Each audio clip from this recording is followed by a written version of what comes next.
in a world that's just racing ahead, new tech, constant change, you have to wonder, does ancient wisdom still have a place? Or is it just, well, history? It's a great question. And it's kind of at the heart of what we're digging into today. Exactly. We're doing a deep dive into this really fascinating workshop concept. It's called Nandi-based visionary leadership. And it's aimed squarely at political and business development, which is interesting in itself. Right. It's not just philosophy for philosophy's sake. Not at all. And the core of it, what we really need to grapple with, is this fundamental comparison they set up. Okay. They present these two paths, right? Two big ideas for how society could work. There's what they call the tail philosophy. Which represents our modern systems, the ones reliant on oil. Precisely. That's the idea. And that's contrasted against the Basava philosophy. Okay, Basava philosophy, rooted in tradition, sustainability. And specifically, Nandi the bull as a central element. It's about those Nandi-based, traditional, sustainable practices. Got it. So our mission today really is to unpack this whole framework. It sounds complex. It is, definitely. We need to understand what it really implies for society, for all of us. And explore this, well, pretty bold vision they're putting forward for a self-reliant future. It sounds like it goes way beyond just farming. Oh, absolutely. It's a whole societal model. Okay, let's unpack this then. Where does this Nandi Yatra campaign actually come from? You mentioned Nandi. Right. The Nandi Yatra, like a Nandi journey. The source says it's inspired by the former ashram of Pujya Sri Siddheshwara Swamiji. Oh. And its main goal, its focus, is reviving Jodatina Krishi. Which is bullock pair farming, using oxen in pairs. Exactly. They see that as like the cornerstone of traditional self-sufficient farming. The campaign itself apparently kicked off officially back on February 20th, 2024. So relatively recently. Yes. And zooming out from the campaign, the workshop materials really lay out the stark differences between these two philosophies, the tail and the Basava. How do they break that down? Well, across several key areas. Take energy source, for instance. The tail philosophy runs on oil. Right. Obvious enough. But the Basava philosophy, it centers on Nandi. And Nandi here is more than just the animal. Yeah. It's symbolic. Represents sustainable living energy, a whole cultural thing. Exactly. Which straight away points to the resource type. Oil is non-renewable, we all know that. Nandi, in this view, represents renewable resources. So it's not just where the energy comes from, but the actual kind of energy. The source document talks about lifeless objects versus living objects. That seems like a key distinction. It's absolutely pivotal to their whole argument. Because that difference, lifeless versus living energy transformation, it shapes everything else. Like how? Well, think about wealth. Under the tail philosophy, wealth gets concentrated, right, in oil deposits or wherever the resources are controlled. Centralized. Yeah. But the Basava philosophy, it imagines wealth being spread out, distributed among Nandi farmers and entrepreneurs, people working with these living resources. Ah, so that leads to different power structures too. Completely. Centralized authority in the tail system versus decentralized power in the Basava system. Which then ties into dependency versus self-reliance. You got it. One creates a dependent system, the other aims for a self-reliant system. The language they use is pretty strong too. Demonic energy versus divine energy. Yeah. Asuri Shakti and Daivika Shakti. How do they connect these, well, spiritual sounding terms to concrete things like societal health or dharma? Well, the argument presented is direct. The tail philosophy, they say, leads inevitably to a diseased society. Wow. Whereas the Basava philosophy fosters a healthy one. And for dharma, which contextually means like righteous order or cosmic balance, the tail path leads to destruction. And Basava leads to its establishment. So when you boil it down, this contrast isn't just, solar versus oil. It's a fundamental choice about how we structure society itself. Centralized extraction versus decentralized living systems. That's the core of it. It really challenges how we usually think about progress, doesn't it? It really does. Okay, and here's where the argument gets, well, quite specific and maybe even alarming for some. Oh. The workshop materials, they posit this correlation. They claim an 80% destruction of what they call Nandi wealth over the last 20 years. 80%? That's massive. What exactly is Nandi wealth? Is it just the number of bullocks? It seems to encompass more than just numbers, maybe the whole ecosystem around bullock pair farming, the knowledge, the breeds, the land practices associated with it.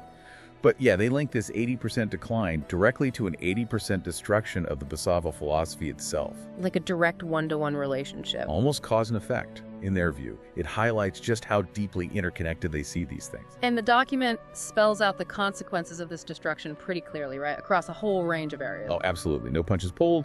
It contrasts the loss you see under the tail philosophy with the preservation under Basava. And it's not just about farming inputs? No. It touches everything. Soil, water, food quality, crop diversity, biodiversity, indigenous cow breeds, the environmental basics. But also social fabric. Yes, joint families or just family structures generally, culture, employment opportunities, even the Constitution and Dharma, as we mentioned. It paints a really sobering picture. It makes you think, doesn't it? Yeah. How interconnected these things might be in our own lives, even if we don't use these specific terms like tail and basava. Exactly. The argument is that this isn't just about agriculture failing. It's presented as a potential unraveling of society. So what reasons do they give for this decline? Why has bullock pair farming faded so much, according to the source? They point to a few key things. First up, a major lack of economic security for these farmers. You mean compared to other jobs? Yeah. Unlike, say, government workers or people in private companies, there aren't supportive laws or schemes specifically designed to make bullock pair farming economically viable and secure. It creates a real structural problem. And that's compounded by other factors. Definitely. They mention the strong promotion of tractors and chemical farming, which, has tended to overshadow or neglect the contributions of traditional farmers. Right. The focus shifted. And then there are the popular economic schemes, things like subsidies or welfare programs. The critique here is that they often don't recognize or value the actual labor involved in bullock pair farming. So the farmers don't benefit in the same way, or maybe it even incentivizes moving away from it. That seems to be the implication. Another point is the failure to prioritize what they call Nandi agriculture. Viewing it as a kind of natural technology within education and research, it's just not been a focus. And there was one more point, a sensitive one. Yes. They highlight what they see as a problematic trend, framing farmers' economic struggles primarily as religious disputes. How does that hurt? Well, the argument is that doing so obscures the practical, economic, and cultural value of Nandi and cow wealth itself. It shifts the focus away from the core agricultural issues. So it's presented as a multi-pronged attack, really. And the document uses this term poisoned, saying society gets poisoned in two ways by relying too much on the oil philosophy. Right. A slow poison, they link that to chemical agriculture, contaminating food, soil, water over time. Okay, gradual degradation. And then a fast poison. Oh. That's linked to machine-based agriculture, which might displace labor rapidly, and also to things like international conflicts disrupting oil supplies, big, sudden shocks to the system. And natural calamities add to the mix, too. Yes, they're mentioned as another factor contributing to the overall decline and instability. So, connecting this decline to the future, what specific challenges do they foresee? It sounds like a domino effect. It's laid out that way, yeah, across different sectors. For agriculture itself, farmers face mounting debt, helplessness, as land fertility drops without that Nandi and wealth, the manure, the traditional practices. And industries that depend on farming. Sugar mills, dye mills, rice mills. The document suggests they could face bankruptcy as the soil just produces less. Wow. What about outside agriculture? Well, it predicts potential impacts on government employees facing reduced salaries. Education potentially becoming valueless, leading to more unemployment among graduates, causing social problems. And health. The medical field might struggle, lose its value, as they put it, if the environment creates uncontrollable diseases, possibly linked back to those poisons. Politics, too. Leaders struggling to govern, unable to pay state employees, leading towards a breakdown of order, and even religion. How so? Various faiths might find it impossible to survive if their foundation, which this document argues is Nandi agriculture, underpinning the whole traditional social order, collapses. It's a very interconnected systemic warning. Okay, so given all that, what does this mean for leadership? The source seems to be arguing that Nandi-based leadership is becoming more crucial because of these crises. Exactly. It lists factors highlighting this growing importance: rising farmer debt, health problems that seem incurable, the risk of oil shortages from wars compounding everything, and even leaders finding it hard to offer those popular economic incentives, the freebies, because the underlying economic system is seen as faltering. Right. The argument is that the old ways of governing, tied to the oil philosophy, are hitting their limits. But interestingly, it also sees a role for modern tech in this shift. Yeah, that's a fascinating angle. It suggests social media is actually helping to quickly expose the root causes of these problems. People are sharing information, connecting the dots faster. And artificial intelligence. AI is mentioned as having the potential to make complex scientific truths, maybe about soil health, or the effects of chemicals, or the benefits of traditional methods accessible to everyone, to the masses. So old wisdom meets new tech to potentially accelerate understanding and change. That seems to be the idea. A way to bypass traditional gatekeepers of information, perhaps. Which leads to this pretty radical proposal they call the formula for changing the mindset of political leaders. What's the formula? It's quite direct. The source basically says, only politicians who genuinely prioritize the Basava philosophy and something called the Kayaka philosophy, Kayaka philosophy, what's that? described as highly scientific universal principles. The essence seems to be about work as worship, the dignity of all labor, honest contribution. Okay. So only leaders embracing both Basama and Kayaka principles will actually be able to remain leaders. That's a bold claim. It is. It sets a very high standard for political leadership, moving beyond just popular appeal. And how do they suggest achieving this massive shift in mindset and action? Through 4 paths, or margas, which are traditional concepts in Indian philosophy. Okay. There's Karma Marga, the path of action, focusing on doing the right work diligently. Jnana Marga, the path of knowledge, emphasizing wisdom and understanding the principles. It does. Then Bhakti Marga, the path of devotion, connecting through spiritual commitment. And finally, Kriya Marga, also called Chaitanya Shakti, the path of activity or conscious energy, really driving the transformation. So multiple ways to engage with and implement this change. Action, knowledge, devotion, energy. Exactly. An integrated approach, suggesting different people might connect through different pathways towards the same goal. Now, the source document also gets into specific political strategies, doesn't it? How parties could, theoretically, use these Nandi principles. This is where we need to be clear. We're reporting what the source says, not endorsing it. Absolutely. It analyzes, for instance, how the Congress Party might leverage its history. It mentions their past symbol, the pair of bullocks, and suggests using that to highlight a connection to Basava philosophy and indigenous culture. And it critiques current policies. Yes. It argues that huge central government spending on chemicals and fertilizers comes at the expense of direct agricultural support, particularly for Nandi-based systems. It claims Nandi wealth is being neglected, even sent to slaughterhouses, partly due to dependence on imported oil for fuel and fertilizers. So the suggestion for them is to pivot. Encourage things like cow dung product manufacturing, identify bullock pair farmers as natural farmers in central schemes. Right.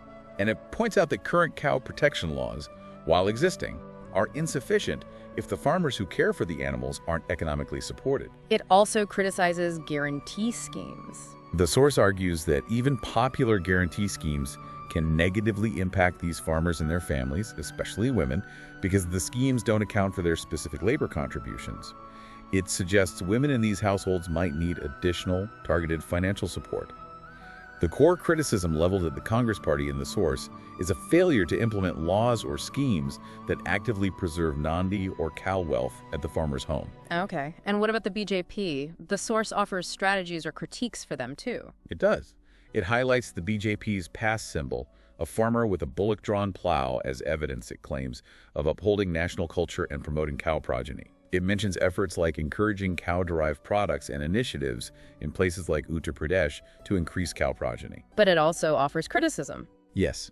It presents the argument that guarantee schemes, again, by not considering the labor of Nandi farmers, are contributing to the destruction of Nandi wealth. And it gives that example of the cattle fair. Exactly. The Sri Siddheshwar Jatra in Vijayapura, where cattle numbers reportedly plummeted from 75,000 to just 4,000. The source uses this as evidence of the negative impact. And it draws a comparison. It asks, quite pointedly, why bullock pair farmers working year-round don't get monthly financial encouragement like, say, students who finish a degree and might be unemployed. It's framing it as a matter of valuing different kinds of contribution. So the overall vision tying all this political strategy together is? It's summed up as Nandi-based visionary leadership development equals Basava philosophy revival. The idea is that focusing on this specific type of leadership is the pathway back to a natural, thriving, traditional culture. And this isn't just abstract talk. The deep dive materials lay out a very concrete plan. 3 days, 3 places, 3 resolutions. Super specific. The first target date is October 15th, 2024. That's Gauri Purnima, a significant festival day. What's the plan for that day? A padayatra, a walk or pilgrimage, from Vijayapura to the former home of Puja Sri Siddheshwara Swamiji. And the resolution for that day: to increase Nandi wealth 10 times over the next 10 years. 10 times in 10 years. Yeah. Ambitious. Very. Then the second date, January 10th, 2025. Vaikuntha Ekadashi, another important spiritual day. And the resolution. To implement a law that reserves 10% of the budget specifically for Nandi farmers for a decade. And part of that would be providing Arcelo 11,000 monthly as encouragement money to bullock pair farmers. 11,000 rupees a month. That's a very concrete policy proposal. It is. Shows real conviction in the financial aspect. And the third date, April 30th, 2025. Basava Jayanti, celebrating the philosopher Basava himself. right. And on this day, a pledge is proposed to be taken at a sacred site, Sukshetra Sri Salam Sri Malaya Sannidhana, What's the pledge? to essentially only return or perhaps only consider their mission fulfilled if more than half the state's population votes for leaders who are genuinely committed to reviving Nandi agriculture. Wow, that's putting serious political skin in the game. A high-stakes commitment. Absolutely. It ties the whole vision directly to measurable political outcomes. Then the document shifts perspective a bit, asking a question directly to the reader, or listener in our case. Yeah, it poses this challenge. What scientific changes will occur if Nandi wealth increases 10 times in your village in the next 5 years? It makes it personal, asking you to really imagine the tangible effects: soil health, water, local economy, right where you live. Exactly. It pushes you to think about the practical local application of this whole philosophy. And this vision isn't just left hanging. It's translated into a development framework, this Nandi-based visionary leadership development. How does that break down? Well, it has two main prongs. First, political development. Okay. That's driven by a program called Our Village, Our Nandi Wealth. The idea is to consolidate votes around Nandi principles. How? By organizing nonpartisan pledges, getting commitments to support Nandi agriculture in front of political, religious, and scientific leaders, bringing everyone to the table. Interesting. And the second prong? Business development. Through a parallel program, Our Business Nand, Our Nandi Wealth, Aimed at. seeking business growth that's explicitly Nandi-based, getting entrepreneurs, religious figures, scientists again, to pledge to actually use Nandi and cow-based products in their businesses and lives. So creating demand, building a supportive ecosystem from the business side, too. That seems to be the goal. It does raise questions about how modern businesses could realistically integrate these principles, but that's the vision. And all this culminates in what they call a Nandigram Swarajya Yojana, a Nandi village self-rule scheme. Right. And it's presented as being technology-based, interestingly, aiming for really holistic development. Across multiple dimensions. Yes, 7 of them. Religious, economic, natural, business, educational, social, and political development. It's incredibly comprehensive, aiming to touch every part of village life. So the ultimate goal, the big picture outcome they're aiming for with all this Nandi-based leadership. It's ambitious. Establishing Vishwagupharat India as a world teacher. Creating a Devabhumi, a divine land. And underpinning all that. A self-reliant India that's built, crucially, on a foundation of self-reliant villages. It all comes back to that local, decentralized, Nandi-based foundation. Wow. Okay. So we've covered a lot there. That was the deep dive into the Nandi-based visionary leadership vision. It's definitely like a compelling case they make for looking back to certain foundational principles. It really is. And not just looking back nostalgically, but arguing it's a strategic path forward for prosperity, for stability. It makes you think, doesn't it? About more than just farming techniques. It forces you to consider the whole structure, economy, society, politics. Yeah, the very way we organize ourselves. It suggests that changing something as fundamental as our agricultural base could have these massive ripple effects everywhere. And it connects things we might not normally connect, like the fate of a bullock pair farmer somehow being tied to national economic health, or even how well our education or health systems function. That interconnectedness is key to their argument. We often think in silos, right? Economics here, environment there, health over there. This view ties it all together. The fundamental idea seems to be that these traditional practices, maybe overlooked or dismissed, could actually hold answers to very modern problems. Provided, and this is the condition, provided we adopt this visionary integrated approach. It requires rethinking what progress even means. So thinking about all this, what stands out to you, the listener? What do you think is the biggest shift needed if we were to move, even slightly, from this oil philosophy towards a Basava philosophy perspective in your own community, or maybe in your line of work? Yeah, where do you see the biggest friction or the biggest potential for that kind of fundamental change in how we approach things? It's definitely something to chew on.